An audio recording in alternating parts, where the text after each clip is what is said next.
बिस्मिल्लाहिर्रहमानिर्रहीम। अस्सलाम वालेकुम। मैं हूं मोहम्मद उसामा गाजी और आप देख रहे हैं अब पता चला। खबर यह है कि इंतखाबात के मुकदमे का फैसला जल्द सुनाया जाएगा। सुप्रीम कोर्ट ने इंदिया दे दिया है।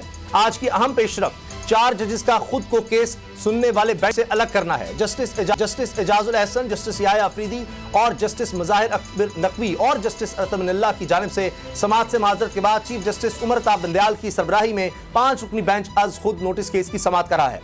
5 रुकनी बेंच में चीफ जस्टिस के अलावा justice Mansoor Ali Shah, justice Munib Akhtar, justice Jamal Khan Mandokhel और जस्टिस मोहम्मद अली मजहर शामिल हैं। अदालत के रूबरू स्पीकर पंजाब असेंबली के वकील अली जफर का कहना था कि आइन के मुताबिक असम्बली तहलील होने के बाद 90 दिन में इंतखाबात लाजमी हैं।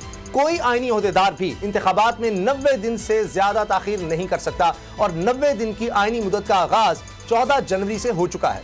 अटॉर्नी जनरल का मौक़िफ़ था कि सदर की दी गई तारीख पर इलेक्शन नहीं हो सकते। अटॉर्नी जनरल का कहना था कि किसी भी सूरत 25 अप्रैल से पहले इलेक्शन मुमकिन नहीं। इन्होंने कहा कि 2008 में इंतखाबात की तारीख आगे गई थी, जिस पर अदालत की तरफ से जवाब आया कि 2008 में इलेक्शन कौमी सहाने की वजह से आगे गए। चीफ जस्टिस का कहना था कि जहां आइन खामोश है वहां कानून मौजूद है। हम किसी नुक्ते पर पहुंच रहे हैं। अदालत सरापा सवाल थी कि इलेक्शन कमीशन और हुकूमत मौक़िफ़ है कि मुल्क में हालात इलेक्शन के लिए साजगार नहीं मगर क्रिकेट मैच हो रहे हैं। इस समाअत को लेकर कल का दिन अहम है। कल फैसला सुनाए जाने का इम्कान भी है। यह भी पता चलेगा कि समाअत 5 रुकनी बेंच करेगा या फिर फुल कोर्ट बनाया जाएगा। आज की समाअत में क्या हुई और कल मुमकिन फैसला क्या आ सकता है, इसी से आगाज करेंगे। अगर आपको ये वीडियो पसंद आई तो सब्सक्राइब करें और बेल पर क्लिक करें।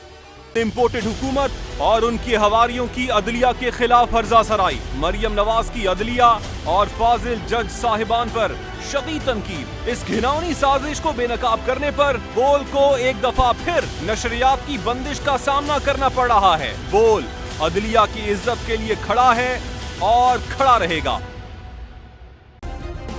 सब्सक्राइब करें और बेल दबाएं ताकि कोई खबर रह न जाए।